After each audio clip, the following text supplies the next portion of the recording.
नेपालमा बिहीबार 2004 जनामा कोरोना संक्रमण पुष्टि, 16 जनाको मृत्यु। अहिलेसम्म खोप लगाउनेको संख्या 1 करोड नाघ्यो। कांग्रेसको 14औं महाधिवेशन प्रक्रिया रोक्न माग गर्दै सर्वोच्चमा रिट। एकीकृत समाजवादी माओवादी केन्द्रमा विलिन नहुने माधव नेपालको भनाई।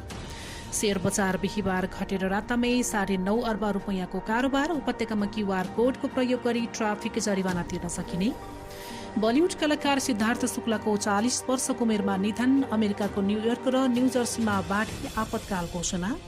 र भारत विरुद्धको पहिलो मैत्रीपूर्ण खेलका लागि नेपालको सुरुवाती 11 घोषणा। नेपाल र पीएनजी बीचको 1 दिवसीय श्रृंखलाको मिति सर्यो। नमस्कार, दाक्सु टिभीको अफिसियल युट्युब मार्फत प्रसारण भइरहेको दिनभरको मुख्य खबरमा स्वागत छ। म गोमा परियार। हामी हरेक दिन तपाईमा ताजा बुलेटिन लिएर उपस्थित भइरहेका छौं। हाम्रो ताजा बुलेटिन सुन्न र हेर्नको लागि दाक्सु टिभीको अफिसियल युट्युब च्यानललाई सब्स्क्राइब गरी बेल आइकन थिच्न नबिर्सनुहोला। अब खबर विस्तारमा। नेपालमा बिहीबार 2004 जनामा कोरोना संक्रमण पुष्टि भएको छ।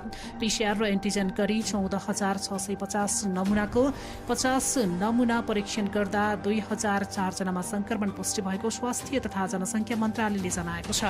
पछिल्लो 24 घण्टामा नमुना परीक्षण गरिएको मध्ये 13.67% संक्रमण पुष्टि भएको हो। नेपालमा संक्रमण हुनेको कुल संख्या 8,50,208 पुगेको छ। यस्तै पछिल्लो 24 घण्टामा 1,846 जना निको भएका यो सँगै निको हुनेको कुल संख्या 7,21,182 पुगेको छ। यही अवधिमा थप 16 जनाको मृत्यु भएको छ। यो सँगै नेपालमा कोरोनाबाट मृत्यु हुनेको संख्या 10,786 पुगेको छ। अहिले नेपालमा 33,946 जना सक्रिय संक्रमित रहेका छन्। सक्रिय संक्रमित मध्ये 544 जनाको आइसियु र 166 जनाको भेन्टिलेटरमा उपचार भइरहेको छ।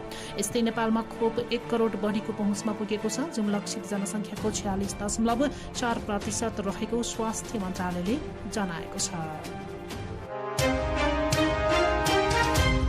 नेपाली कांग्रेसको 14औं महाधिवेशन प्रक्रिया रोक्न माग गर्दै सर्वोच्च अदालतमा बिहीबार रिट निवेदन दायर भएको छ।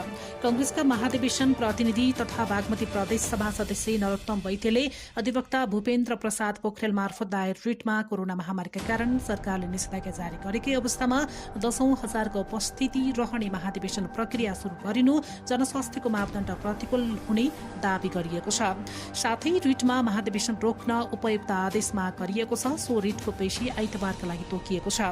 यस्तै कांग्रेसका नेता गगन कुमार थापाले आफ्नो किता परिवर्तन गर्नुभएको छ। 14औं महाधिवेशनमा महामन्त्रीको उम्मेदवारी घोषणा गर्नुभएका उहाँले महाधिवेशनको मुखैमा आफ्नो किता बदल्दै रामचन्द्र पौडेल पक्षमा लाग्नु भएको हो।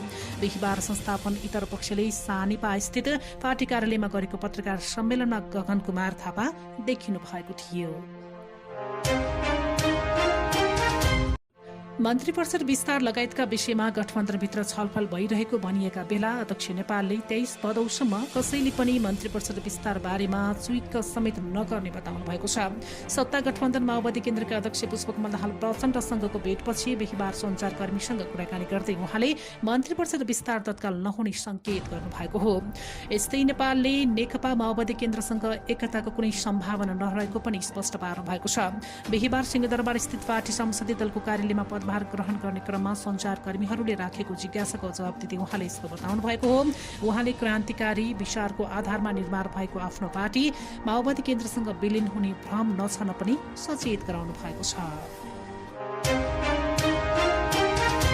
दार्चुलाका जयसिंह धामी महाकाली नदीमा बेपत्ता भएको घटनामा संलग्न माथि कारबाहीका लागि कूटनीतिक पहल गर्न गृह मन्त्रालयले परराष्ट्र मन्त्रालयलाई पत्राचार गरेको छ।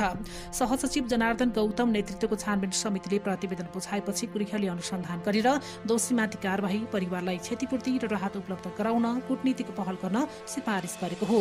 गृह मन्त्रालयका प्रवक्ता फरिन्द्रमणि पोखरेलले छानबिन समितिले दिएको सुझाव अनुसारका विषयवस्तु समेटेर परराष्ट्र मन्त्रालयलाई पत्राचार गरिएको जानकारी दिनुभएको छ।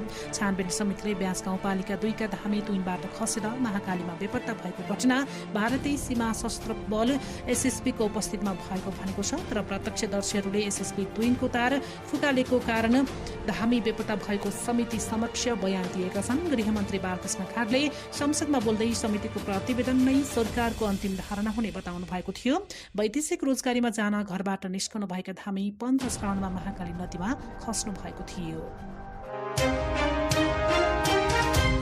गत वैशाखबाट बन्द तनहुका विद्यालय खुल्न थालेका छन्। शहरका विद्यालयमा अनलाइन कक्षा चले पनि गाउँका विद्यार्थी पढाइबाट वञ्चित बनेकोमा 4 महिनापछि बल्ल विद्यालयमा पढाइ सुरु भएको छ। तनहुका 10 मध्य ब्यास भानु र शुक्ला गण्डकी नगरपालिका तथा रिसिङ र घिरिङ गाउँपालिकाका विद्यालयले भौतिक रूपमै कक्षामा विद्यार्थी राखेर पठन पाठन थालेको जनाइएको छ। त्यहाँ आइतबारबाट विद्यालय खुले पनि धेरै जसोमा मंगलबारदेखि कक्षा सञ्चालन भएको पनि जनाइएको छ। उता महोत्तरीका पनि विद्यालय धमाधम खुल्न थालेका छन्। कोरोना महामारीका कारण लामो समयदेखि बन्द विद्यालयमा पठन पाठन सुरु हुन थालेको छ। प्रमुख जिल्ला अधिकारी नेतृत्वको जिल्ला कोभिड-19 संकट व्यवस्थापन केन्द्रले अनुमति दिएपछि महोत्तरीमा 15वटै स्थानीय तहमा आधा विद्यालयमा पढाइ सुरु हुन थालेको छ। संकट व्यवस्थापन केन्द्रले विद्यालय सञ्चालनको जिम्मेवारी स्थानीय सरकारलाई दिएको छ। भोजपुरमा भूकम्पबाट क्षति भएका 84.95% घरको पुनर्निर्माण सम्पन्न भएको छ। पहिलो किस्ता लिएका 6194 मध्ये हालसम्म 5262 घरको पुनर्निर्माण सम्पन्न भएको जिल्ला आयोजना कार्यान्वयन इकाइ भोजपुरले जनाएको छ।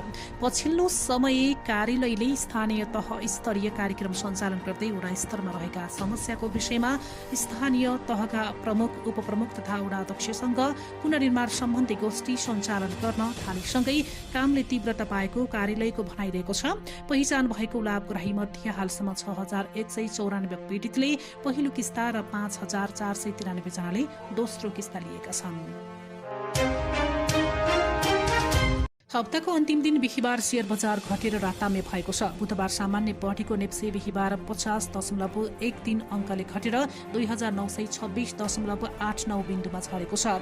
बिहीबार सबै समूहको शेयर घटेको छ। बैंकिङ समूहको शेयर 16 अङ्कले, विकास बैंकको 108 अङ्कले, जलविद्युतको 106, फाइनान्सको 101 र माइक्रो फाइनान्स समूहको शेयर 2.23 अङ्कले घटेको छ। यस्तै जीवन बीमा समूहको शेयर 304.2, निर्जीवन बीमा समूहको 233, उत्पादनको 102.7, अन्य समूहको 3.7 र लगानी समूहको शेयर 3.5 अङ्कले घटेको छ।